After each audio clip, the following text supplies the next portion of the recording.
ایک خاتون چھتیس گڑھ سے عرض کرتی ہیں، السلام علیکم ورحمۃ اللہ تعالی وبرکاتہ۔ سوال عرض یہ ہے کہ ایک محفل میں ہم نے سنا کہ حضرت ایوب علیہ السلام کو کوڑھ کا مرض ہوا تھا، اور اس کے بعد ان کی اہلیہ کافر جادو والے کے پاس گئی تھی، اور پھر حضرت ایوب علیہ السلام کو پتہ چلا تو انہوں نے 100 مرتبہ چھڑی سے مارنے کی سزا دی تھی۔ کیا یہ صحیح ہے؟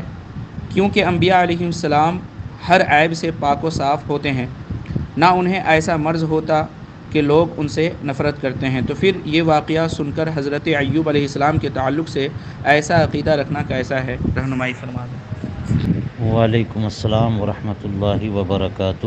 سیدنا ایوب علیہ السلام کے متعلق یہ بات کہ ان کو ایسی کوئی خراب بیماری ہو گئی تھی، یہ بالکل غلط ہے، اور جن کتابوں میں بھی یہ بات لکھی گئی ہے وہ سب کے سب اسرائیلی روایات سے ماخوذ ہیں، جن کا ہماری شریعت میں کوئی اعتبار نہیں ہے۔